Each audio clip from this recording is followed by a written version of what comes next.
for doing that. Well, let's go ahead and get started. My name is Dave, and I'm one of the owners and operators of Homeschool Tracker. And we just want to say thank you so much for joining us tonight. I know there are a lot of different things you could be doing at 8 o'clock on a Tuesday, so I greatly appreciate you spending some time with us to learn a little bit more about Homeschool Tracker and how you can use it more effectively in your homeschool. Here at Homeschool Tracker, it's not only our goal and our mission to create great products and tools that allow you to be more successful in your homeschool, but also to give you the training and the support necessary to utilize those tools effectively. And that's really what webinars like tonight are really all about. Just giving you the opportunity to ask questions, showing you best practices, that sort of thing. So again, thank you so much for joining us. A few housekeeping notes: we are recording this session, and we will certainly send a link to each of you when it is available. But let's go ahead and jump into our agenda for tonight and what we'll cover. First off, we'll discuss a little bit about where to find help within Homeschool Tracker. Then we'll talk about the interface and kind of go through the menu and where to find different things. Then we'll discuss subjects and courses, and specifically the difference between the two and how to set those up in your account. Then we'll discuss assignments, which are really the heart of all your record keeping in Homeschool Tracker. Then we'll discuss lesson plans, which are a very popular and time-saving feature. Then we'll discuss reports, specifically the daily task list and transcripts and report cards.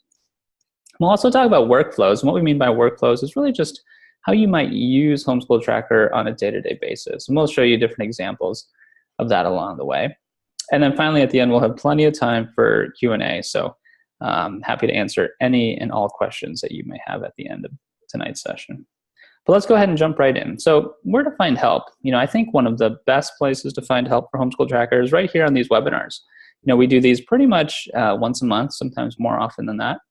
And you can see, if you go to our website, homeschooltracker.com, and go up to the support tab and click on Training Center, there you can see all of the upcoming training events.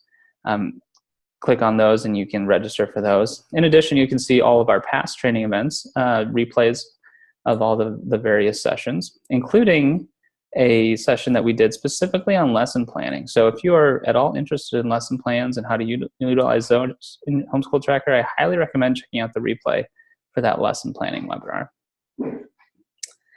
The other place I would recommend searching out help would be our Getting Started tutorial videos.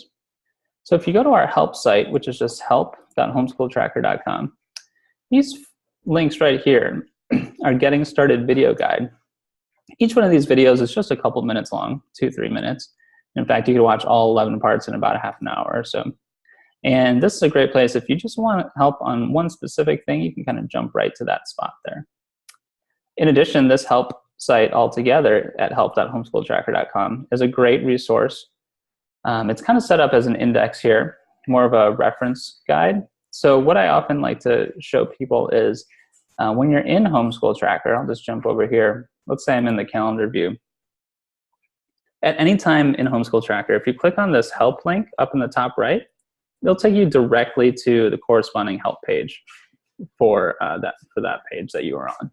And this page, for example, has anything and everything I want to know about the agenda calendar view, as well as links off to various places. The other great thing about the help site is you can search it. So let's say I am looking specifically for information about days off. I can go ahead and search days off, and it'll take me directly to the page in the help guide to help me with setting up days off within Homeschool Tracker. So definitely a great resource. Highly recommend utilizing that. And then last but certainly not least, email support. Feel free to email us at any time at support@homeschooltracker.com. We respond to each and every email that we receive, usually within 1 to 2 business days. And happy to answer any questions you might have, whether it be about specific features or perhaps you have some questions about how you might set things up for your specific needs. Definitely reach out to us and we will be happy to help you with that. Okay, so diving right in, let's do a quick interface tour. So I'm going to close some of these windows here.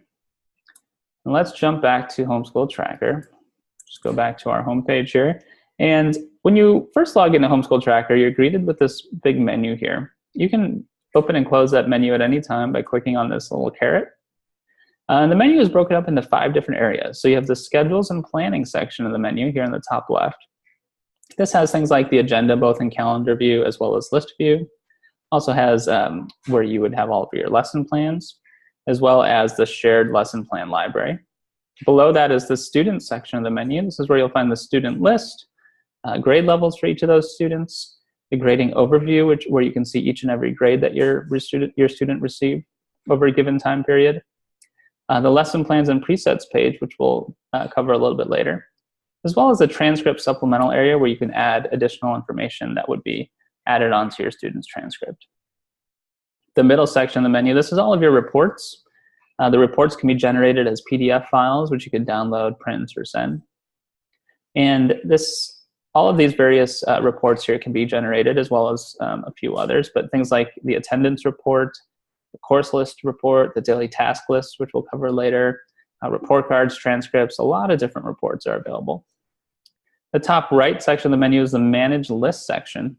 Now, I like to think of this area as more of a maintenance area within the program. And what I mean by that is that you're probably not going to be in and out of this area too often, definitely not every day.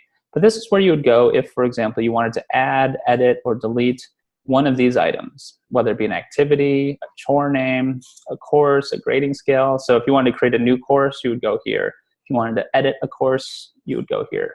But that's why we say it's more of a maintenance area, because you're not creating new courses every single day.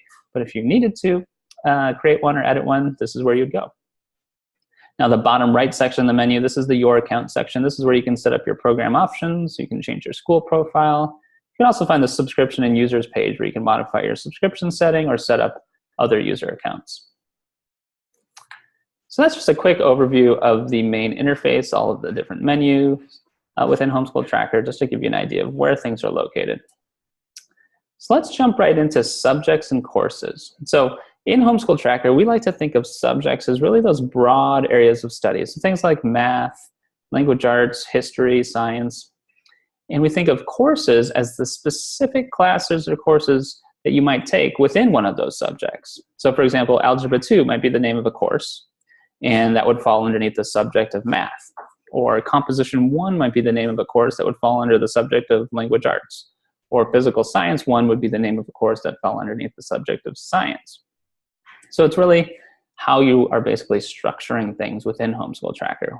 Subjects are those really broad kind of buckets, big areas of study, and then the courses are the specific classes or courses that your student's taking at a given time period. And the naming of those two things is really important. So again, the subjects can have very basic names like math, history. The courses should have more specific names like Algebra 2, Composition 1, English 201, whatever it might be. So let's take a look at what this looks like in practice. So if I go over to the subjects list here in the menu, you'll see that I have 4 subjects in my account right now: history, language arts, math, and science. Other than that, there's not really a lot of information here. So let's open up history, for example. And if I wanted to change this, I could edit the name. I can make it an elective subject or a core subject. I can see all the courses that are part of this subject. And I can make this subject active or inactive. But other than that, it's not really a lot of settings for a subject, right? Now, if I go to my courses list, you'll see, first of all, I have a lot more courses. I have 9 courses right now. And you'll also see a lot more settings or things that I can modify within a course. So let's open this one. This is Ancient History 1. The subject is history. So again, the name of the course is much more specific, and it falls underneath the subject of history. I could create a course code for this. I can set how many credit units it might be worth, how those credit units are calculated. I can choose different grading scales for this course. I can choose to use weighted grading. I could add notes for this course, and again, make it active or inactive. And so courses allow you a lot greater flexibility in terms of how to differentiate one from another, whereas again, subjects are really just kind of those broad buckets. Typically within a Homeschool Tracker account, we see anywhere from say 4 to 10 subjects within an account. If you have quite a bit more than 10 subjects, for example, you might want to think about how you're structuring things, because we'll often see literally hundreds, if not thousands of courses, right? Because if you think about your students, over their career, they would likely be taking a number of different courses, but all those courses would fall underneath one of these kind of core subjects. So that's how we like to think about subjects and courses within Homeschool Tracker. So now let's, before we jump into assignments, a few things to watch out for with subjects and courses. We recommend not using the exact same name for both a subject and a course. Now, if you have a subject called Language Arts, I would not recommend creating a course also called Language Arts. It just needs to be much more specific than that. So even if it was Language Arts 101, that's more specific, right? So that would work. It also allows you to see visually the difference between a subject and a course pretty easily. If you see just Language Arts, it might be hard to know if you're choosing the subject Language Arts or the course Language Arts. So again, try to keep those names distinct. Also within the program, if you see a slash, a forward slash, this shows the break between a subject and a course. So within the program, and I'll show you this, we like to kind of consolidate the subject and the course into one field, and we call it subject course. So if I just go ahead and create like a new assignment here, and we'll cover all this in just a minute. I see an option here for subject/course. So rather than have two fields, one for subject and one for course, we've combined them so to make things a little bit faster. And so if I just take a look at all of my subjects and courses here, I can see I've got history, which is just the subject. And I also have history/ancient history 1. If I choose this one, basically I'm choosing the course, Ancient History 1. And history is listed here just so that I know that it's part of that subject. And that's what that slash represents. So it's subject/course. So hopefully that makes sense. Okay, so now let's dive into assignments. So we like to think of assignments as really any schoolwork task that you give your student to complete. So this could be a homework assignment, it could be a lesson, it could be a quiz, it could be a test, it could be a field trip even. Anything that you're physically assigning your student and that you would want to track its progress or completion over time. That's what we would consider an assignment. And so because of this, we think that assignments are really at the heart of all of your record keeping within Homeschool Tracker. And so assignments can come from a couple different places. They could be created individually or in a series, or they could come from a lesson plan. So a lesson plan could have lesson plan items that then are scheduled and create assignments. And now within an assignment, you have all these fields, all this data, and from that data, a number of things can happen. You can generate report cards and transcripts, you could create auto attendance records, you can generate the daily task list, and all of those other reports are generally made possible because of assignments. That's why they're really, again, the heart of all your record keeping. So this is what a basic assignment entry form looks like. And we actually just saw this a few moments ago. But really, there's only 3 things that are required on this form. A student, an assignment needs to have a student. It needs to have a subject and a course. And it needs to have a date. Those are really the only required fields. Now, obviously, the more information you put into an assignment, the more things you can get out of it later. So, for example, if you are requiring report cards or transcripts, well, then you're going to need grades, right? And so we have points possible and points earned here for the grading field within an assignment. So if you want to have a report card or a transcript later, you're going to need to put in a grade. If you need time spent reports for your state or just for your own reference, then you'll want to input time spent here. Or you could do start and end times and it'll calculate the time spent. You can also add in activities, things like, again, lesson, test, quiz. You can put in resources, which are like your library items.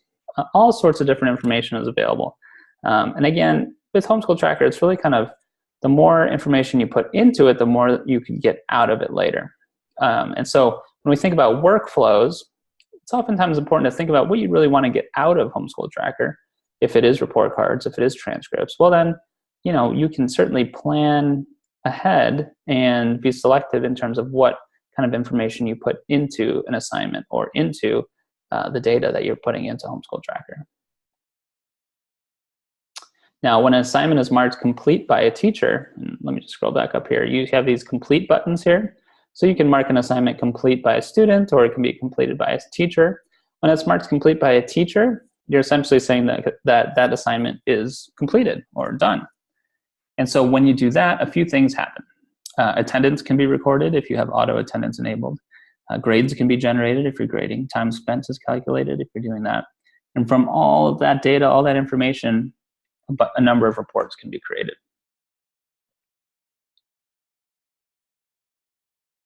Okay, so we're going to do a quick demo on assignments. What we'll do is we'll create single and multiple assignments. We'll add grades to them and we'll mark them complete. And we'll do that both from the calendar view as well as the list view. So let's jump back over here. And I'm in the calendar view right now. So the calendar view is found from the menu Agenda Calendar View.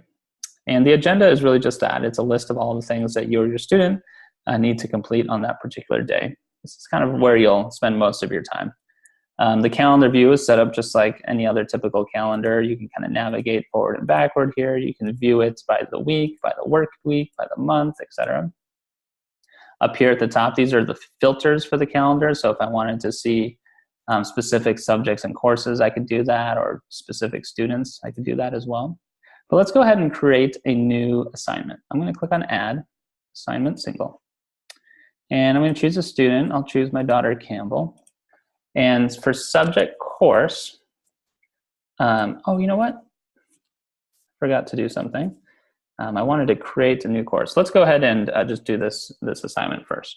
But for subject course, I can essentially type in the subject or course I'm looking for. So what these are here, where it says type to search, these are called smart entry fields. And what that means is that basically I can just type in what I'm looking for, and it'll search that corresponding list for the thing that I'm searching for, that I'm typing. So in this case, I was typing in reading, and language arts / reading 4 pops up. I happen to have a course called reading 4. I can go ahead and choose that. Same thing goes for activity. If I wanted to type in lesson, I could find that quickly. And resource, if I don't know the name of the resource or the name of anything for that matter, I can just enter in a blank search and a full list of everything will pop up, and I can pick something that way. Now, PLC stands for Page Lesson Chapter. So you could fill this in however you like. I'm just going to call this Lesson 1. For the date, I'm going to choose today. And then start and end times, let's say I started at 8 a.m. and went to 10 a.m. And for points possible, I'm going to say this is worth 10 points. Okay. So I have all these other fields here that I could add in more information if I wanted, but I'm going to go ahead and leave it there for now and click Save. So here we are, Tuesday, October 10th. Campbell, in reading 4, she has a lesson here. So if I go ahead and double click that, I can see a quick preview of it. If I click on more, I can go back and see or edit everything that you see here. So let's go ahead and say, we went through the day and Campbell did her lesson. I want to go ahead and grade that and save it. Well, I can just go ahead and double click on it like I said. And let's go ahead and give it a grade. Let's say she got 8 out of 10. So I'll put an 8. And then I'm going to click on Teacher Complete. You notice that when I clicked on that, it calculated the grade of 80%. So now if I go ahead and save it, a few things just happened. So this got a little bit darker in color to show me that it was completed, as well as this purple Campbell present showed up here. Now this is an attendance record, and that showed up because I have what's called automatic attendance enabled in my program options. You can turn that on or off. Basically what auto attendance does is it says, if you have completed an assignment on a particular day, I'm going to go ahead and assume that you were present that day, and so I'll go ahead and create an attendance record for you. Now, obviously, there's different settings for that, but you can check that out. But it is helpful because that way you don't have to create a separate attendance record. Okay, it looks like Tiffany had a question here. I'm just going to go ahead and answer it while we're here. But Tiffany's asking, what's the best way to do subject course with something like Oak Meadow where the elementary level is all in one? Should break out the subject courses individually. That's a good question. I don't know Oak Meadow in particular. But if okay, so this is a good question in terms of how to think about this, right? Because like I was saying before, Homeschool Tracker is good for, whatever you put into it, right? Based off of what you want to get out of it. So it's important to think about what it is you want to get out of Homeschool Tracker at the end of the day. Now, are transcripts and report cards important to you? In elementary school, they might not be, right? It might just be at this point in kind of the stage of your student's career that you just have the lessons in there so you can kind of keep track of what you should be doing that day or what they need to be doing that day. If that's the case, then you might not need to break it out into individual subjects and courses, right? If it's purely for your own use and you just want to know that, Wednesday, I need to be doing lesson 4 of my Oak Meadow curriculum, then I'll just go ahead and do it that way. And you can certainly organize it however you want. The subjects and the courses are really only important if you need to break out that information in reports later on. Okay, so if for whatever reason, if you wanted to show that you spent X number of hours in reading and X number of hours in math, the only way you're going to be able to do that is if you have separate subjects and courses for those, right?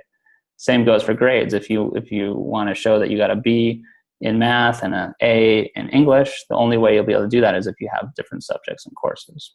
So hopefully that makes sense, Tiffany. But again, it's always good to think about what you want to get out of Homeschool Tracker, because that will help you dictate how you set things up and how you organize things within the program. But that's a great question.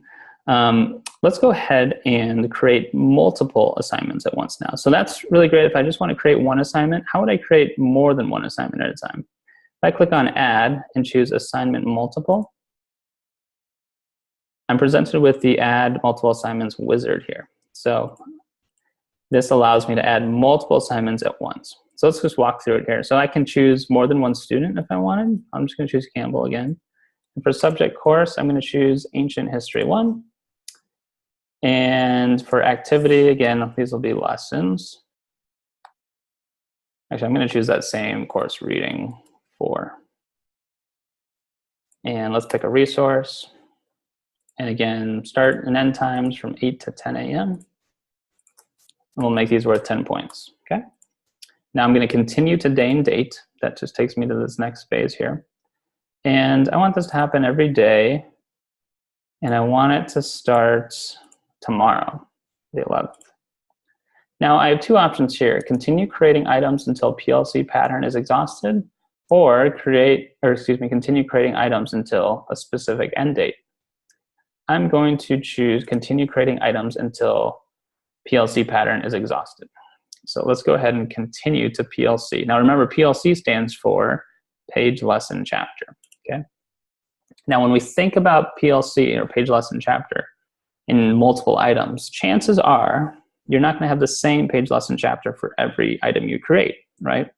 Naturally, you would probably start to advance the lessons or the chapters or the pages as you create items.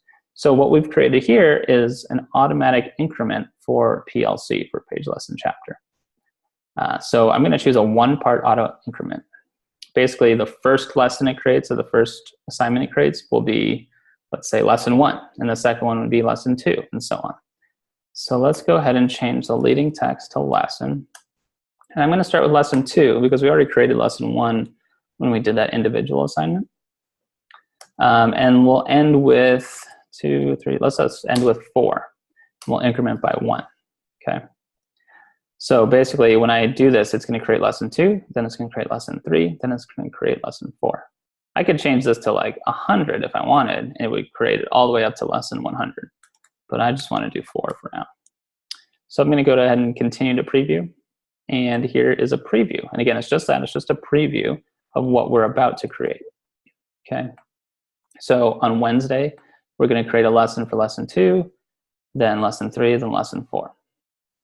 So if that looks good, you can select all of these. I just choose select all, and then I'll choose accept selected items. So these won't actually be created until I select them and choose accept selected items.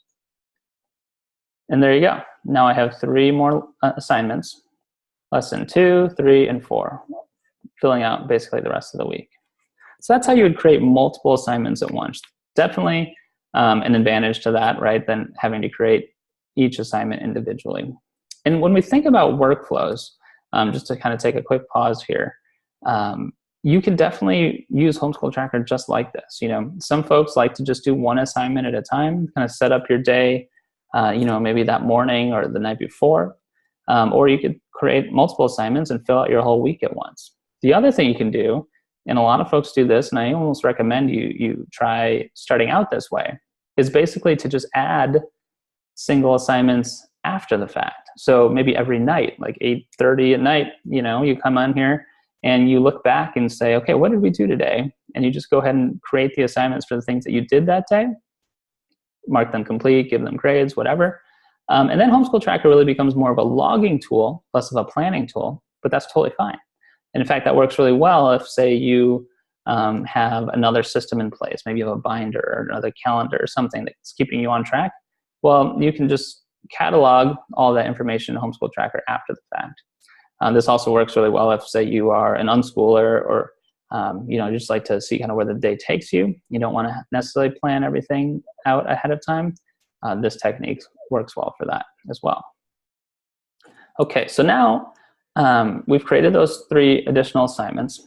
What I want to do is I'm going to jump over to the agenda list view to show you how that works as well. So this was just kind of a quick preview here of the calendar view. It's pretty straightforward, but again, with the calendar view, you're kind of limited in terms of how you might edit items or rearrange things.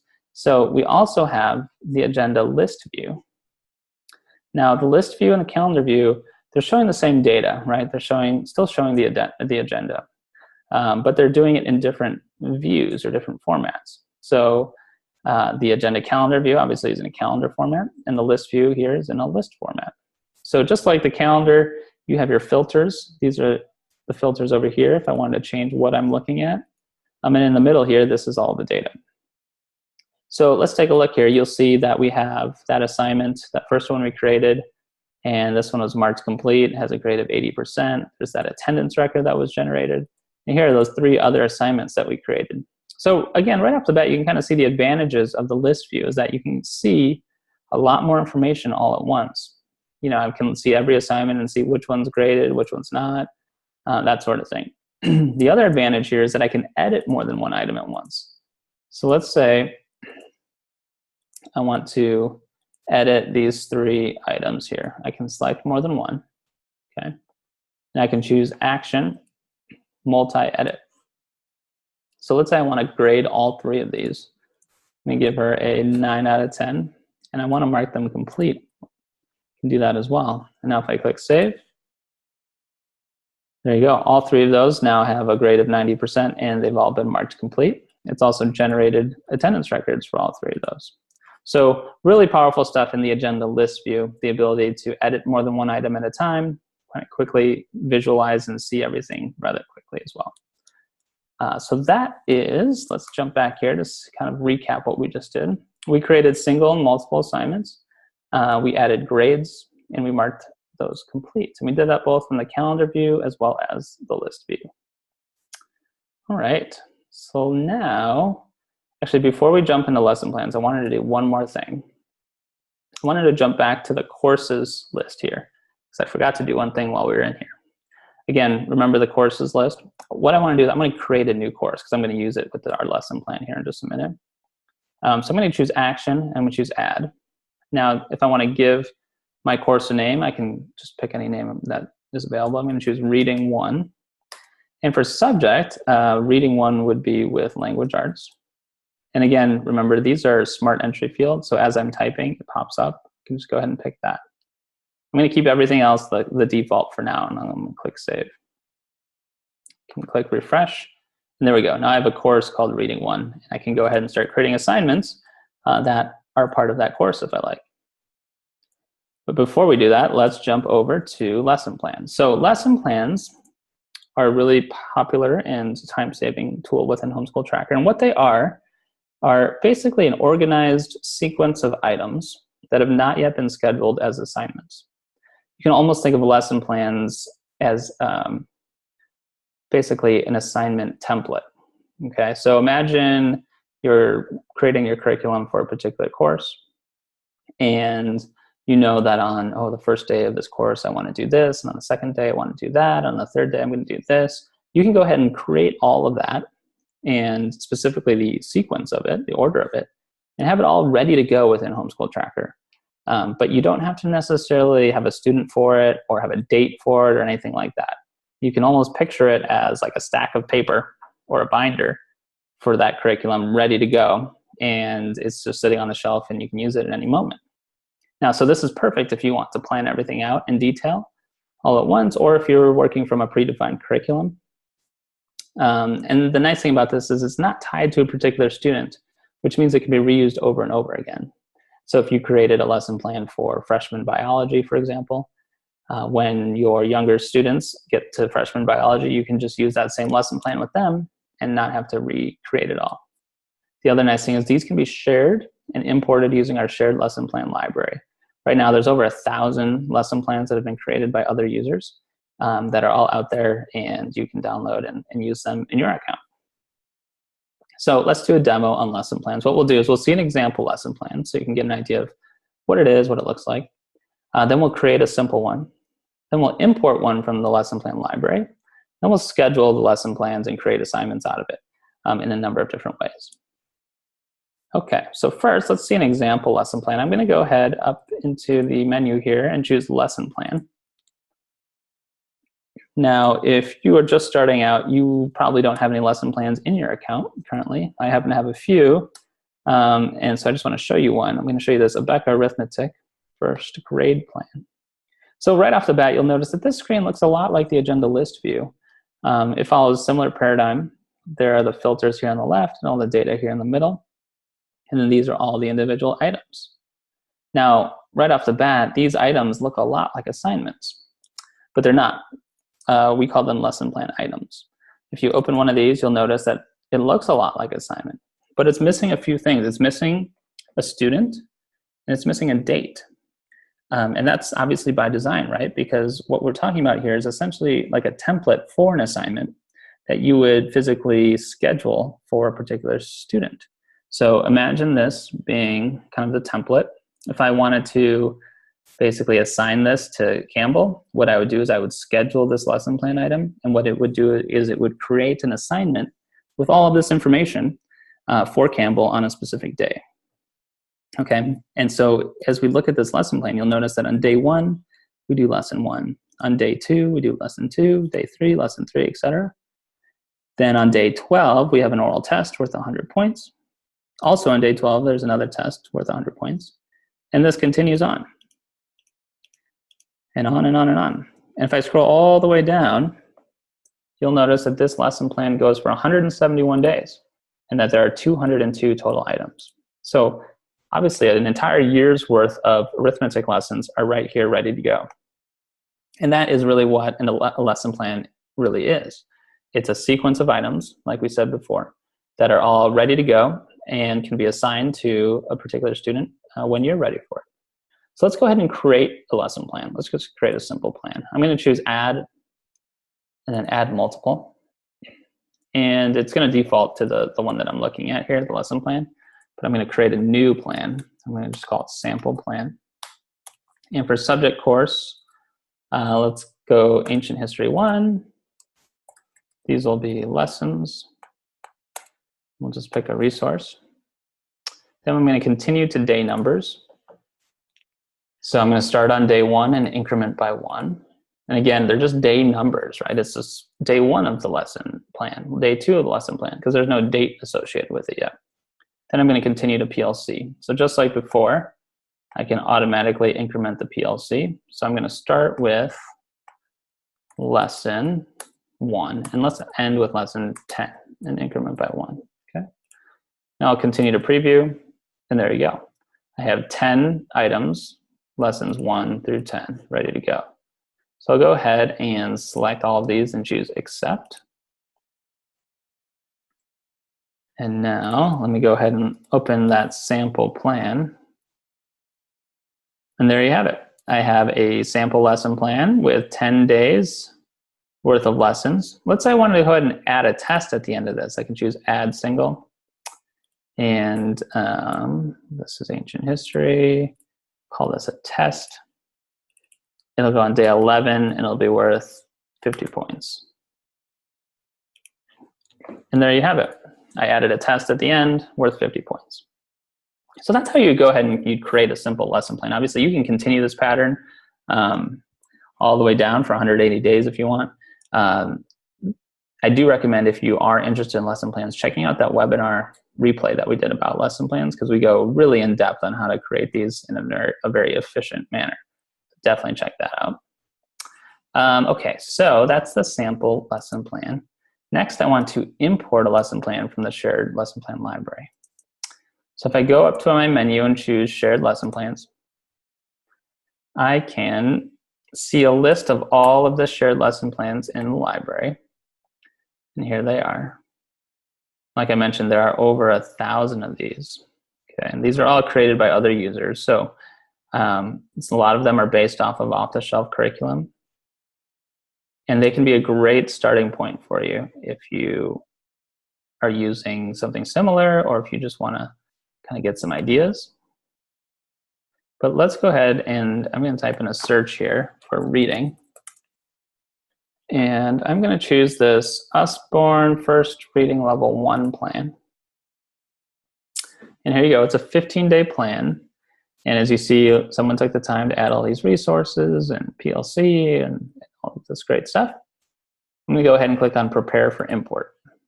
What this will do is it'll get it ready so that I can bring it into my account. Now I need to give it a name. I'm going to call it Reading 1. And I can select all the items that I want, in this case, all of them. But before I accept them, I noticed that for subject course, it says language arts. Now, that's just the subject language arts. Now, if you remember, earlier we created that new course, Reading 1. I want these items to be part of that course. Now, I can just import this and change that later, or I can do it right now. So with all of these selected, I can choose Action, Multi-Edit. And for subject course, I'm just going to choose Reading 1 and click Save. So there you go. These are all updated now. These items here with the asterisk, and they say new, that just means that those items they don't exist in my account. And so when I import this, it'll create those for me, which is great. So with all of these selected, I'm going to choose Accept Selected Items. And there you have it. Now we're back in our account, looking at the lesson plan Reading 1. And here it is in my account, ready for use. So now, if I want to go ahead and use this lesson plan, I need to schedule it. So let's go ahead and choose, I'm going to just choose the first 5 days of this lesson plan. So basically a week's worth in this case. And I'm going to go ahead and schedule that for my student. So with those 5 selected, I'm going to choose Action, Scheduler. And I can choose who I want to schedule it for, in this case, Campbell. And I'll continue to day and date. Now I want this to happen every day, and I want it to happen from, let's say, 10 a.m. to noon. And let's have it start, we'll have it start on Monday, kind of a couple days ago, just so we can see it on the calendar. And I can continue until all selected items are used, or I can continue to an end date. I'm going to choose this first option. Since we just selected 5, it'll fill out the whole week for us. So now I'll continue to preview. And here you go. Again, this is just a preview, but you can see that day 1 will happen on Monday, day 2 on Tuesday, day 3 on Wednesday, and so on. So I'm going to go ahead and select all of these and choose Accept. Now remember, it's just taking those lesson plan items, these here, and it's creating assignments out of those. So these 5 lesson plan items, they're still here. They're not going anywhere. In fact, I could, right now or a year from now, select those same 5 and schedule them again for somebody else. That's the beauty of the lesson plan, is that it's there as this template that you can use over and over again. So now if I go to the calendar though, we will see that I have 5 new assignments on here. And these are days 1 through 5 of that lesson plan. But now they are individual assignments ready for use in Campbell's agenda. So that's how you would schedule a lesson plan. And when we think about workflows again, a lot of folks do just that, right? They might have a lesson plan for a particular course or for their curriculum. And every week they could go in, select the 5 days or whatever days they wanted and schedule them for that week. definitely a very powerful and time-saving tool. Now, I would call that method of scheduling kind of our basic scheduler. We also have a much more advanced scheduler that allows you to schedule more than one lesson plan at a time. I want to show you that next because it's pretty cool. So if I go to the menu and choose lesson plans and presets, I can set up lesson plans that I would like to be able to schedule all at once for Campbell. This section does take a little bit longer to load. So here we go. I have 6 lesson plans that she's currently using. I'm going to go ahead and edit this list here and add in that new plan.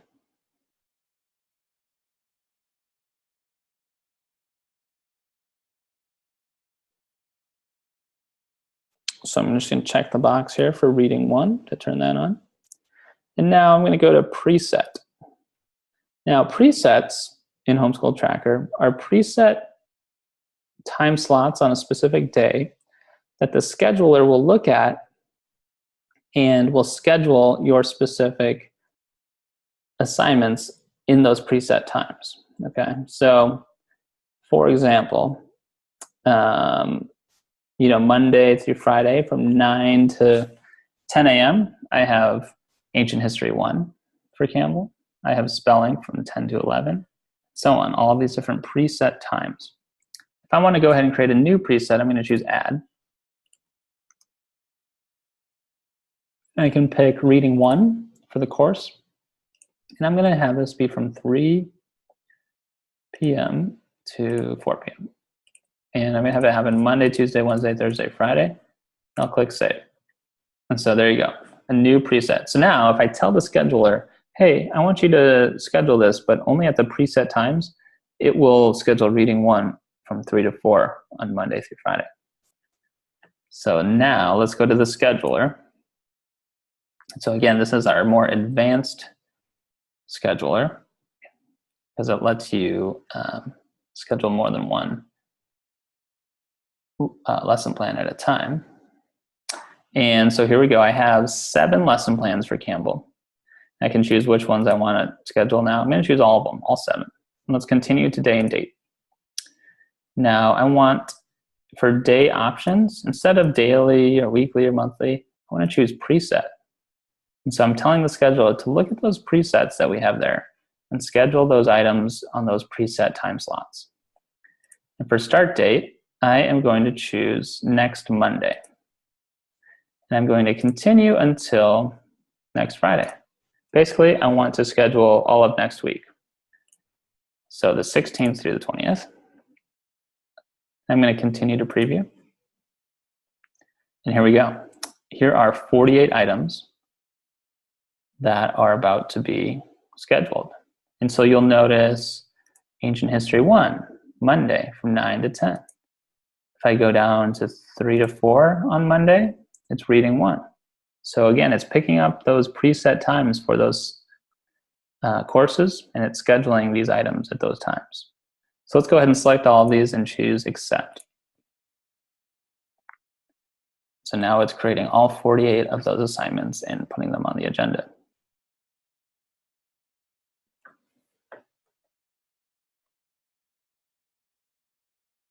Again, it takes a few extra seconds here. Here we go. But when we think about workflows again, I know I always bring it back to that. If you have all of your different courses set up as lesson plans, you can come in here once a week, say, Sunday night, select all of them, schedule out your week, and be off and running. So now let's go to the calendar view. This was this week, right? Let's go to next week. Look at that. 48 assignments, all at very specific times, preset times, and all very specific directions on each assignment, right? Because they came from those lesson plans. So really powerful stuff, really time-saving, powerful ways to schedule things and to keep track of what your child's working on. All right, so just to recap, we saw an example lesson plan. We created a simple one. We imported one from the library, and we scheduled them both using our kind of basic scheduler as well as our more advanced scheduler. Okay, so moving on to reports.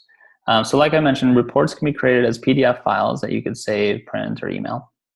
And the daily task list is a great report to use on a day-to-day basis if you need one. Transcripts and report cards, those can be generated as long as you have at least one completed and graded assignment in a course. So you can't generate a report card without any grades. There wouldn't be anything to put on it, right?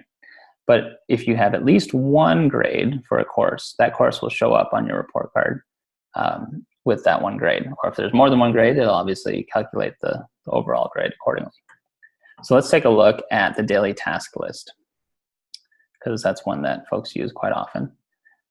From the reports section of the menu, if I choose daily task list, I have a number of different settings. I'm not gonna mess with these right now, but obviously it's pretty straightforward in terms of what you want to include or exclude on your daily task list. I'm going to choose next week, the 16th through the 20th. So all of those 48 assignments that we just created, I'm going to choose that time period, and I'm going to choose generate report. Now I'll pick up the report, which will download it, and here you go. So this is a PDF file which I can print out, and it shows each and every assignment or activity that Campbell has to work on next week with all of the information that she needs. So this is great to print out if you need to have a hard copy, if you want to put it on a bulletin board or on a clipboard or something. This is a great resource to have. Okay, so winding down here, talking and thinking about workflows. So just to recap on workflows, a lot of folks like to just create and complete single assignments on a daily basis. Totally fine doing that.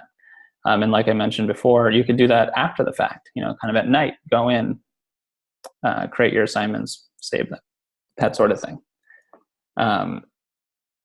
You can also create multiple assignments at once at the beginning of the week and kind of set up your week that way. And then say at the end of the week, go in, add your grades, mark them complete. And then you can take it up a step, and use lesson plans, both maybe it's just 1 or 2 lesson plans in addition to the single assignments or whatever, totally up to you. Or you can create tons of lesson plans and use those presets and kind of go all crazy like that, right? It just depends on how much you want to put into it and how you like to stay organized. There is this tendency, I'd say, to schedule your entire year all at once.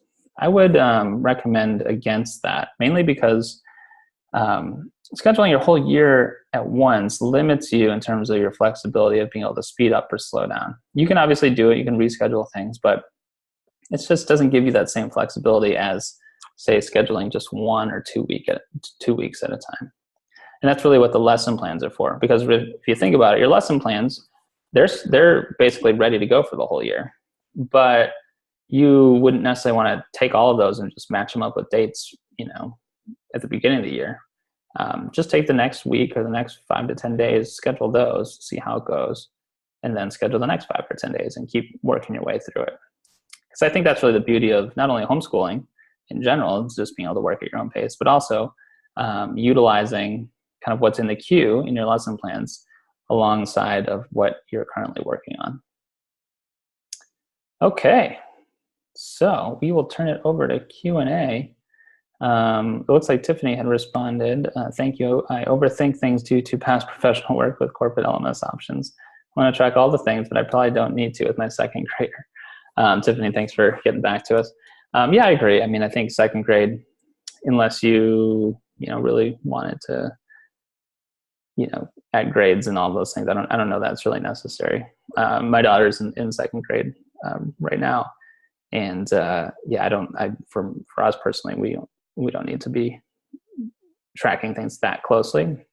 I will say that some of the curriculum she's using, it is helpful to kind of know, what the goals are for the week, for example. If we're working on, different words or different sounds or whatever it is for a particular week, I could say, okay, there's 5 lessons in this little subset of the curriculum, and I want to work on those this week.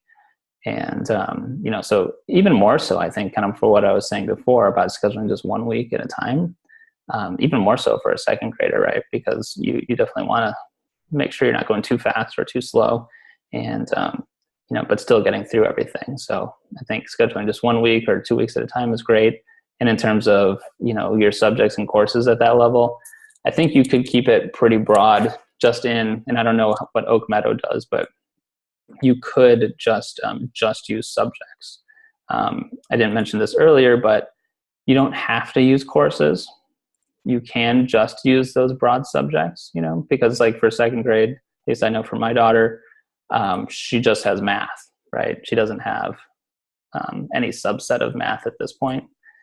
So when we talk about, just doing math with her, we just say, let's do your math. We're not saying, well, let's do your geometry, right? So you don't necessarily need to use courses. And so what that looks like in an assignment, whoops, didn't mean to do that, is if you're creating an assignment and you weren't using a course, you would just pick math right there. And that would be it. Now, obviously, for a second grader, that's fine. As students get older, and there's more things that go into the grades for specific courses, then this method won't really work very well. Because, like in high school, for example, some courses need to be weighted differently, or some courses are worth 2 credit units and one's worth only 1, or whatever it might be. And that's really where the courses become much more important.